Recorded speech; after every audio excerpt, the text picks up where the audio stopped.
My husband's stalker got her happy ending and I'm a little bitter about it. My husband and I have been together for over 10 years. Around year 5 we broke up for a year and we both respectively saw other people and broke contact. After a year we reconnected and decided to get back together. Before we got back together he let me know about a several-month ideal he was going through. He met a girl and they went on a couple dates and she lost her virginity to him. They were in their late 20s. He asked her if she was sure since they had just started seeing each other and she said yes, she was eager to lose it since she was older and the only reason she hadn't done it before was because she was formerly religious. After they had sex her behavior started getting weird, like calling him 20x in a row when he didn't pick up because he was eating out with friends and then leaving numerous angry texts like call me now. He went on a few more dates but once the behavior got worse he decided to stop seeing her.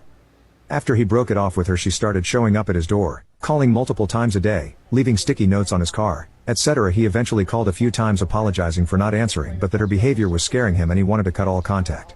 She would react understandingly, then start the behavior again days later. Eventually because he completely stopped responding she started sending hundreds of texts and emails saying, do you remember that night we were drinking at your house? I don't remember what happened. Did you RP me? Then started escalating to her saying I know you RP'd me, I got a RP kit done, etc. Finally after a while of this, he kindly but strictly responded to one email and said you know everything we did that night was consensual, please stop contacting me.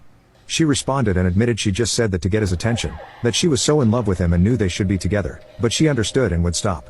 Then inevitably it would start again. When he told me all this I was a little scared because she sounded nutty but she eventually stopped coming and he blocked her everywhere.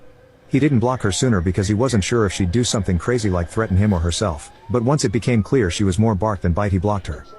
About 2 years after we got back together we got married, and a few days prior to the wedding I got a random social media message from an account with no friends and an obviously fake profile photo. It looked like a Google stock image, saying I was about to marry a pissed and I should be ashamed. I knew immediately it was her. If I hadn't seen all the evidence he had, I probably would have questioned if it were true, though my husband is gentle and I know would never do that. I was annoyed that she tried to sabotage our marriage, knowing it was 100% untrue. A few months later I saw on her social media she was in a relationship and I contemplated telling her boyfriend what an unstable person she was, but decided not to because then she might target my husband again. Fast forward to recently, I was curious and looked on her social media and saw she is now married to a guy who looks very kind and like he really is in love with her. I know I should be relieved, that means she will leave my husband and I alone, but I can't help but feel a little bitter that she did all these terrible things, tried to ruin my marriage, but got to have her happy ever after.